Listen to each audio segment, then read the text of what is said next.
揭開迷霧，係咪就可以睇清真相？廣東韶關男子為咗爭奪美艷少婦芳心，殘忍殺害另外一名男子，並且將佢分屍。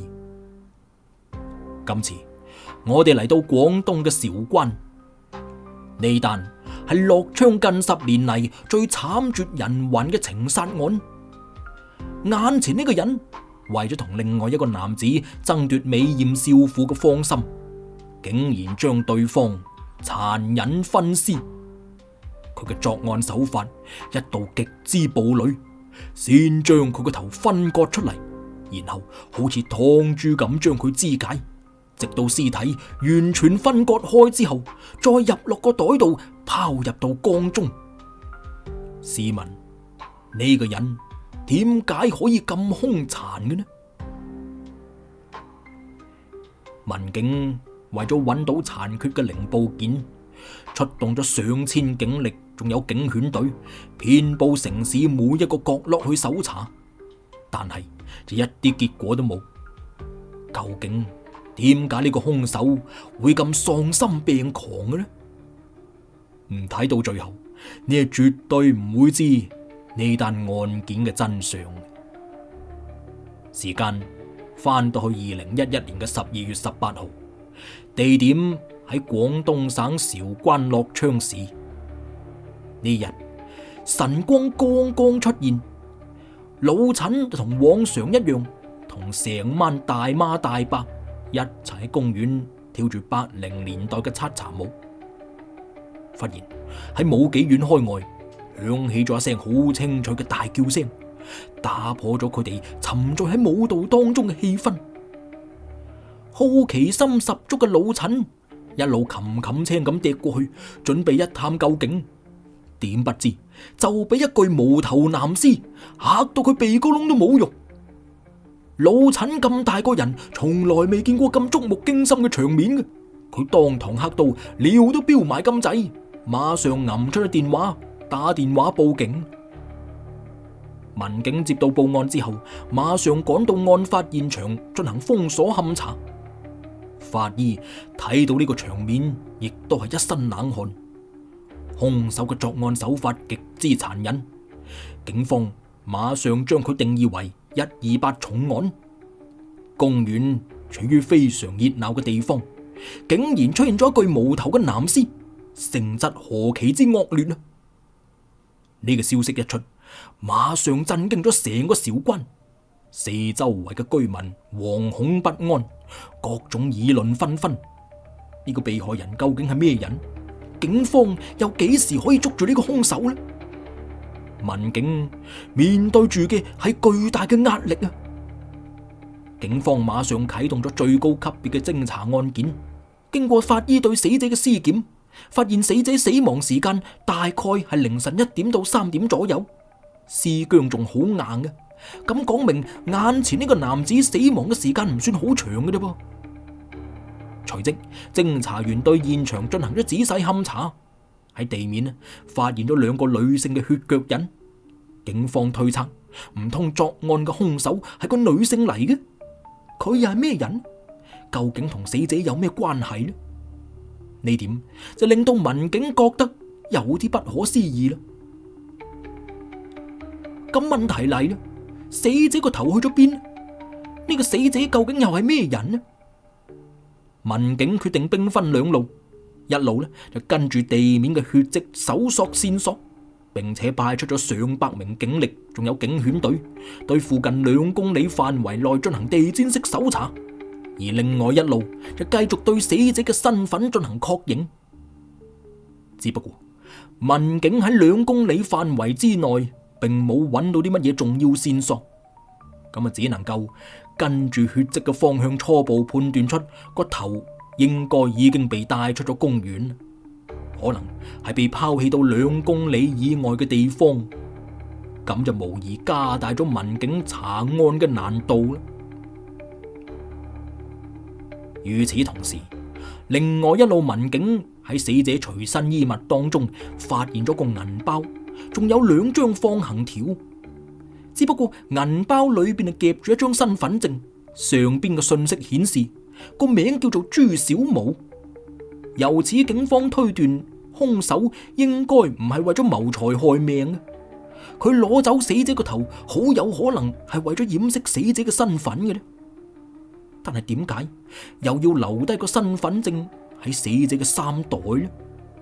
唔通係呢個兇手一時疏忽？嗱，為咗盡快調查出真相，民警準備以呢一張身份證上高同放行條嘅信息作為線索展開調查。隨後，民警根據身份證上嘅地址信息嚟到咗湖南嘅永興，喺當地公安部門嘅協助底下，揾到咗呢個叫做朱小毛嘅屋企。屋企淨係得翻佢二哥。二哥朱大毛見到民警嚟到屋企，情緒非常激動啊，仲以為個細佬朱小毛又喺出邊搞啲咩蘇州屎。隨後民警提出咗朱大毛嘅 DNA 同死者 DNA 進行比對，經過鑑定，確認死者就係朱小毛。咁死者身份已經確認咗啦，嗰兩張放行條十有八九亦都係朱小毛本人。於是民警馬上趕往裝修放行條所在嘅韶關市某個小區。根據一個監工證實，佢手底下做嘢嘅確實係有一個小工叫做朱小毛。咁問題嚟啦，呢個朱小毛明明喺韶關做嘢，又點會死咗喺樂昌嘅呢？於是警方開始對朱小毛嘅社會關係進行調查。民警通過走訪喺朱小毛嘅同事嗰度，了解到朱小毛同陳某關係唔錯，一個切割，一個電工，兩個人平時經常要配合做嘢嘅。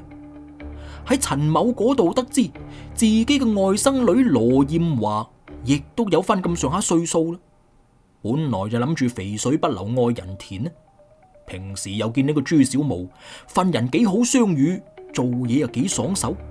於是就將羅艷華介紹咗俾朱小毛，而初次拍拖嘅朱小毛一見到羅艷華就一發不可收拾，佢深深咁愛上羅艷華，兩個人逐漸發展成戀人嘅關係。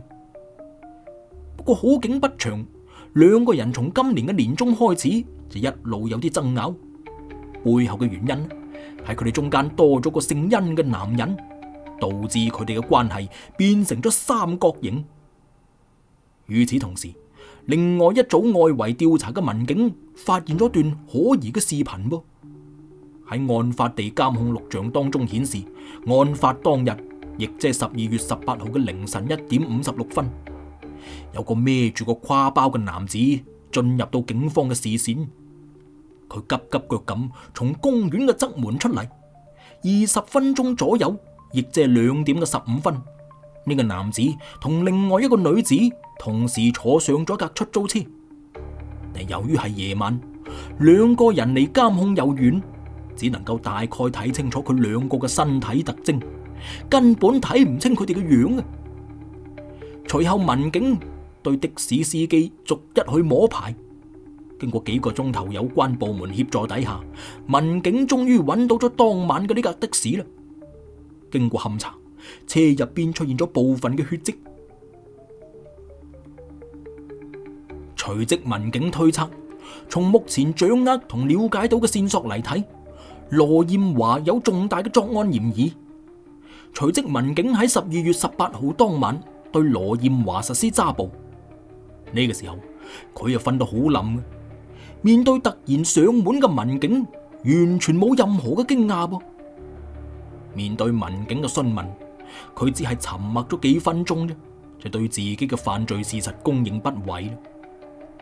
根據羅艷華嘅講述，殺害朱小毛嘅的確係佢同嗰個甄某夾伙嚟做。甄某呢係佢同朱小毛之間嘅第三者。殺害朱小毛之後，甄某就趯到去江西上饒，佢老豆嗰處去打工。跟住，民警請求江西上饒警方對甄某實施報控，而另外一方面就聯繫到羅艷華嘅老豆，叫佢勸殷某翻樂昌自首。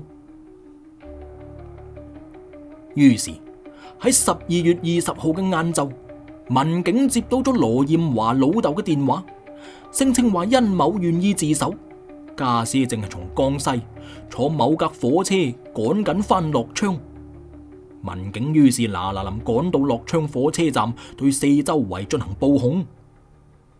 殷某剛一落車，警方嘅孖葉就踏喺佢手上啦，並且將佢帶到翻派出所進行審訊。面對警方嘅詢問，殷某對殺害朱小毛嘅事實供認不諱。經過調查，呢個男子叫做殷必文，係湖南懷化人嚟。根據殷某交代，喺殺害咗朱小毛之後，就將佢個頭同作案工具都劈咗入韶關嘅五江河裏邊。於是喺2011年嘅12月24號，民警根據殷必文所描述嘅拋屍地進行一打撈。經過2日2夜嘅打撈，終於撈出咗朱小毛嘅人頭。咁問題嚟，殷某點解要咁殘忍將朱小毛殺害呢？作案動機係乜嘢呢？嗱，原來朱小毛同羅艷華兩個人係戀人關係，而羅艷華遇到咗殷必文之後，兩個人就生隻貓入眼。而喺平時嘅交往之中，兩個人對大家所展現出嚟嘅愛慕之意，亦都係有所察覺嘅。就連朱小毛亦都察覺到，佢經常會阻止羅艷華同殷必文來往。於是殷必文同羅艷華就開始夾計，要做低朱小毛，咁佢兩個咪可以好幸福咁喺埋一齊咯。乾脆一不做二不休，被愛情沖昏咗頭腦嘅兩個人開始殺人，實施計劃。殷必文交代，佢曾經考慮到自己有可能打唔過朱小毛，於是想從背後偷襲佢，殺害佢。佢諗到咗女扮男裝呢條橋，咁樣呢，或者可以令到朱小毛放低警惕嘅，而且仲可以誤導民警，以為係女性作案。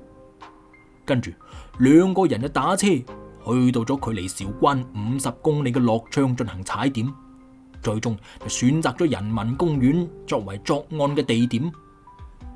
等到夜深人靜之後，殷必文叫羅艷華去聯繫朱小毛，將佢呃到嚟人民公園接自己。冇過得幾耐，仲未醒水嘅朱小毛同同事講話要去樂昌食飯，於是就揸住佢嘅摩托車，冚冚聲從韶關趕到羅艷華指定嘅地方。點不知等待佢嘅係一把殺人嘅屠刀。直到被捉到之後，殷必文都仲未意識到事件嘅嚴重性，而且仲對自己嘅作案手法略略有啲不滿添。話如果自己唔係走得咁匆忙，唔記得將朱小毛嘅身份證帶走，怕且呢單案件就冇咁容易被偵破。最後，殷必文被判處死刑，而羅艷華就被判無期徒刑。好啦，呢單案件迷霧揭開，真相大白。